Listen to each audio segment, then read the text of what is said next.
अस्सलाम वालेकुम students. Software verification और वैलिडेशन के लेक्चर में आज जो हम टॉपिक डिस्कस करने वाले हैं वो है वर्जन कंट्रोल। जरूरी नहीं है कि जो चेंज रिक्वेस्ट है वो क्लाइंट की तरफ से ही आए। समटाइम जो डेवलपमेंट जो आईटी कंपनीज हैं वो ऐसी प्रोडक्ट भी डेवलप करती हैं जिनका बाहर कोई क्लाइंट नहीं होता, वो खुद ही क्लाइंट होती हैं उनकी, यानी कि वो खुद से डेवलप कर रही होती हैं, खुद ही इन्वेस्टमेंट कर रही होती हैं। तो ऐसी सूरत में भी चेंजेस जो हैं वो आती हैं, लेकिन चेंजेस जो हैं वो जरूरी नहीं है कि जो एग्जिस्टिंग को फीचर है उसको आप चेंज करें, उसको मॉडिफाई करें। आप उसको किसी भी एप्लीकेशन को अपग्रेड भी तो कर सकते हैं।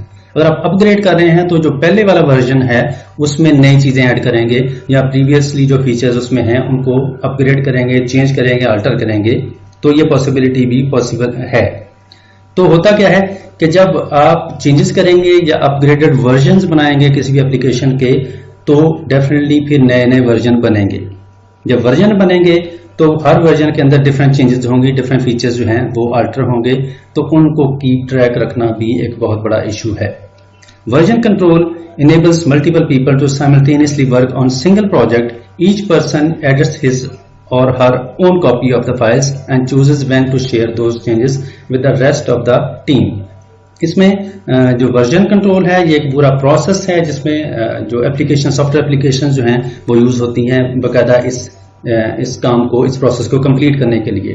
यानी कि आगे वाली स्लाइड्स में हम देखेंगे कि वो कौन कौन सी एप्लीकेशन मार्केट में से यूज हो रही हैं जो कि इन चेंजेस को, इन वर्जन्स को प्रॉपरली जो है मैनेज करने में डेवलपमेंट टीम को हेल्प आउट करती हैं।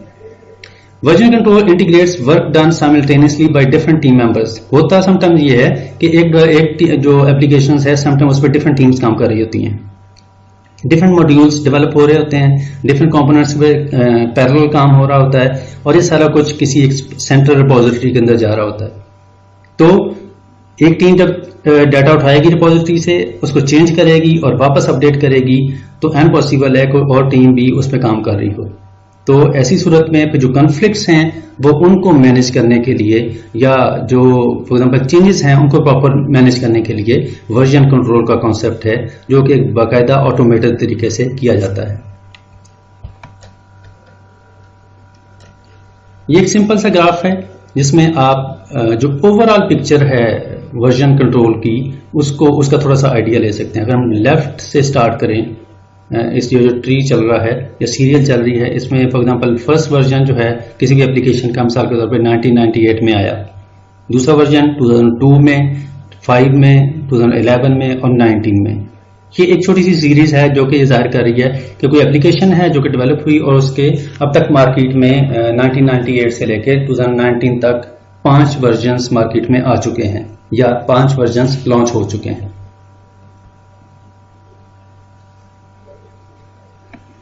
अब ये काम होता कैसे है? अभी मैंने थोड़ी सी एग्जांपल दी थी आपको पिछली स्लाइड में कि बेसिकली जो एप्लीकेशंस हैं, जितना भी कोड है, तमाम चीज़ें वो एक सेंट्रल रिपोजिटरी के अंदर मौजूद होती हैं जहां से जो इन्फॉर्मेशन है वो अगर आप देखें इस ग्राफ को तो ये रिपोजिटरी जो है ये वो सेंट्रल लोकेशन है जहां पे तमाम डाटा पड़ा हुआ है, कोड कह लें, स्क्रिप्ट कह लें या एप्लीकेशन जो डेवलप हो रही है।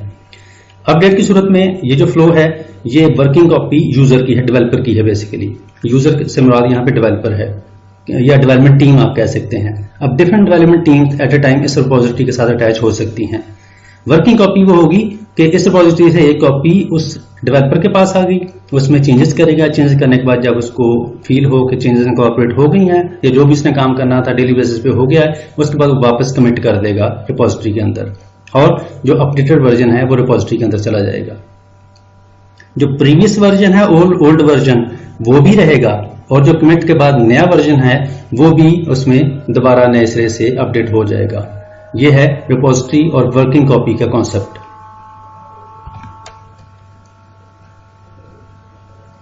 वर्जन कंट्रोल जो है वो कैसे काम करते हैं? अभी मैंने कहा कि आप जो डिफरेंट डेवलपमेंट टीम्स हैं वो पैरेलल किसी भी एप्लीकेशन पे काम कर रही होती हैं और उसके डिफरेंट मॉड्यूल्स और कंपोनेंट्स पे काम कर रही होती हैं।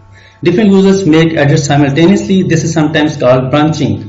In this case, the version history splits and then merges again. इसमें ब्रांचिंग का कॉन्सेप्ट है कि एक एप्लीकेशन जो है उसको फर्दर स्मॉल ब्रांचेस में या उसके मॉड्यूल या कंपोनेंट्स में डिवाइड किया जाता है, और ये जो ब्रांचेस हैं या किसी एक कंपोनेंट को जाहिर कर रही हैं या डिफरेंट कॉपीज हैं उसकी, जो कि डेवलपमेंट टीम पैरेलल उस पर काम कर रही होती हैं। और एक सेंट्रल एप्लीकेशन जो है जिसको डिवाइड किया जा रहा है, और ये ब्रांचेस जो टॉप और बॉटम की तरफ निकल रही हैं ये उसके डिफरेंट कंपोनेंट्स हैं जिन पे पैरेलल टीम्स काम कर रही होती हैं। और जब ये कमिट हो जाएं वापस डेवलपमेंट के बाद, तो वापस फिर एक सेंट्रल जो एप्लीकेशन है वो दोबारा फिर बन जाती है, डेवलप हो जाती है, मर्ज हो जाती हैं चीजें। दो तरह के कॉन्सेप्ट हैं इसमें, डाटा वर्किंग कॉपी और रिपोजिटरी के लिए जो डाटा उठाने का और कमिट करने का जो प्रोसेस है, इसमें दो टेक्निक्स काम करती हैं, एक डिस्ट्रीब्यूटेड और दूसरी है सेंट्रलाइज्ड। सेंट्रलाइज्ड का कॉन्सेप्ट आपके सामने है। सबसे पहले ये जो ग्राफ आपको नजर आ रहा है ये सेंट्रलाइज की एग्जांपल है। In centralized version control each user gets his or her own working copy but there is just one central repository. इसमें एक ही सेंट्रल रिपोजिटरी होगी और डायरेक्टली जो कि यूजर या टीम के साथ अटैच है। डाटा आएगा वर्किंग कॉपी की सूरत में लोकल सिस्टम पे, चेंज हुआ होने के बाद कमिट हो जाएगा, वापस रिपोजिटरी पे चला जाएगा। इसमें जो आपकी इंटरेक्शन है डेवलपमेंट टीम की जो इंटरेक्शन है वो रिपोजिटरी के साथ डायरेक्ट है। जबकि दूसरा जो कॉन्सेप्ट है डिस्ट्रीब्यूटेड का, डिस्ट्रीब्यूटेड में अगर आप देखें तो सेंटर में एक और रिपोजिटरी लेवल इंक्रीज हो गया है। वर्किंग कॉपी और रिपोजिटरी के दरमियान में ये एक सेकंड लेवल एक और है। अब ये जो प्रोसेस है ये 3 लेवल पे चल रहा है।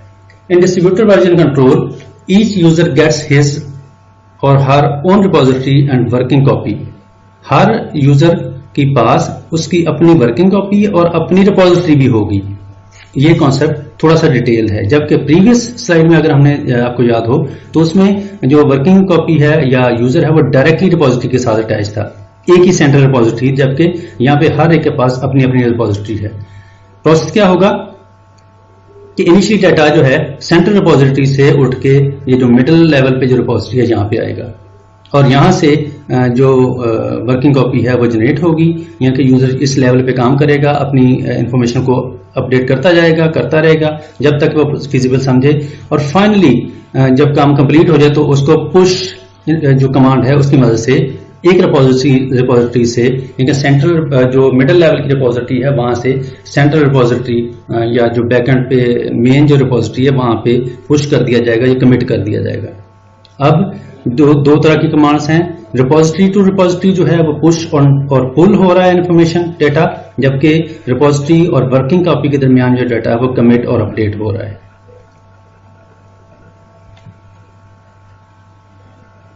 इसके लिए डिफरेंट टूल्स सॉफ्टवेयर मार्केट में अवेलेबल हैं। जैसा मैंने अभी आपसे जिक्र किया था कि ये काम जो है वो ऑटोमेटेड तरीके से होता है, क्योंकि इंतहाई टेक्निकल काम है जिसमें बाकायदा एप्लीकेशंस इन्वॉल्व हैं। क्योंकि जब लार्ज एप्लीकेशंस, बड़ी एंटरप्राइजेस के लिए एप्लीकेशंस बन रही हों तो वहाँ पे फिर जो है मल्टीपल टीम्स काम कर रही हैं, डिफरेंट एक्सपर्टीज के लोग काम कर रहे होते हैं पैरेलल साइमल्टेनियसली, तो फिर किसी न किसी एप्लीकेशन की जरूरत पड़ती है। गिटहब इनमें से सबसे रिनाउंड है, गिटलैब और बीनस्टॉक और बहुत सी और सारी भी माइक्रोसॉफ्ट की भी, even Microsoft team foundation server, इस तरह की एप्लीकेशंस मार्केट में अवेलेबल हैं जो कि आपको वर्जन कंट्रोल करने का जो फैसिलिटी है वो प्रोवाइड करती हैं। इसका फायदा क्या है जी? इस सारे प्रोसेस का वर्जन कंट्रोल बाकायदा ऑटोमेटेड तरीके से या इतनी एफर्ट से क्यों किया जाता है?